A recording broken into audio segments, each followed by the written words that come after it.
Hey everybody, it is Tuesday night here, October 3rd, and I just wanted to jump on for a couple of minutes and talk about life when you're grieving, moving through grief, finding yourself in grief. I was thinking about yesterday, my heart is so burdened for the people who have been affected by the tragedy in Las Vegas, and thank you all for sharing the video and for the comments that you posted last night, what I had shared yesterday. I really appreciate that so many of you were thinking about me at this time when our hearts are all drawn towards Las Vegas. But, I was thinking, what is the next kind of logical step, that next place that might be helpful to talk about? And I thought that potentially it would be that whole feeling of grief. And I know we touched on this really briefly in one of the videos last week or maybe 2 weeks ago, but I just wanted to come back to that and stay in that place for a little bit, just to talk about what life looks like when you're in a valley, when you're in that place of grief and loss, and how do you move through that. It is difficult because so many times the world around you is moving forward and you feel like you're the only one that isn't. You're the only one whose life is stuck in this place where it doesn't look the same. It doesn't feel the same. Nothing is the same. But for everyone else, it can feel very much like life is, normal. And I think sometimes it's hard then for the people around us to know exactly how to reach out. They might be very well-meaning and say things like, give me a call if I can do anything for you. I know from my own experiences with grief and loss, one of the very hardest things to do is to reach out and tell someone that you need help. And for me, when I found myself in those kind of places, the most amazing thing was when I had friends who didn't ask me if I needed help, they just assumed I did. And they came and they were present and they helped me. Sometimes that means just listening. Sometimes it means running errands, playing with your kids.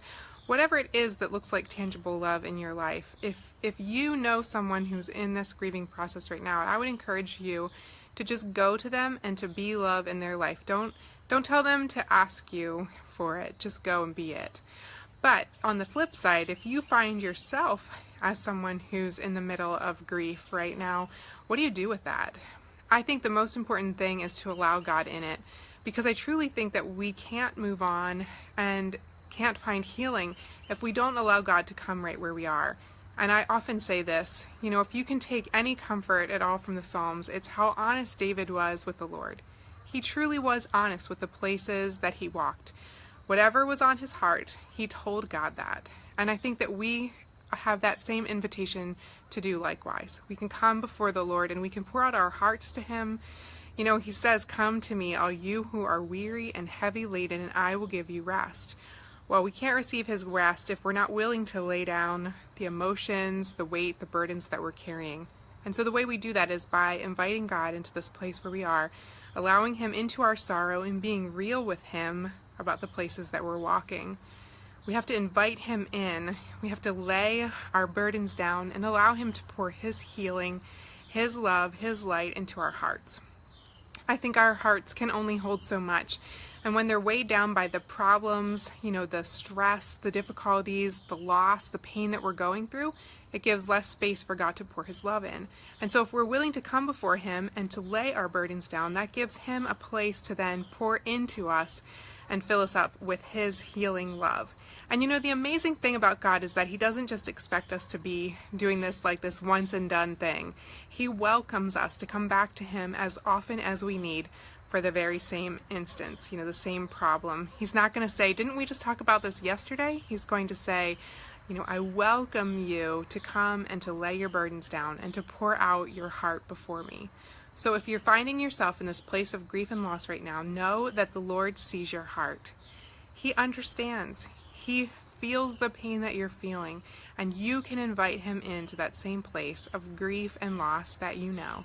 Allow him to be the one who receives the burdens that you lay down, and then you'll receive his healing in exchange for that. I'm not saying that this is a process that happens overnight. I'm not saying that you're going to lay that burden down and walk away forever changed and feeling, like 100 pounds was lifted off your shoulders. Yes, you might. But you might also come to this place where you feel the pain again and you go back to the Lord again. It's a process. Grieving is a process and healing from loss is a process, and it looks different for everyone. There really is no timetable you can put on grief and loss. And I don't truly believe that it gets easier. Some people like to say, that it gets easier with time or that the pain fades. I think it's more that you learn how to cope and you learn how life looks different and you try to find some sense of normalcy, but I don't think that it really gets easier. I can think about places of grief and loss in my life, and it's certainly not any easier now. Losing my dad, it's not any easier now than it was the first day I lost him. A loss is a loss. But you learn how to lean into the Lord. You learn how to allow God to be in your place of hurt so that it can become a place of healing, and you learn how to walk that out. So if that's you today, I want you to know that you're loved. God loves you. He sees your heart, He feels your pain, and He wants you to allow Him in it so that He can heal you and help you move through it. So that's what I have for you tonight. If you're hurting, please know that you're loved. Please know that the Lord loves you. Please know that I am sending my love to you. Know that God has more for you than the pain and loss you're feeling right now. And if you'll allow Him in it, He will help you find healing and He will move you through it.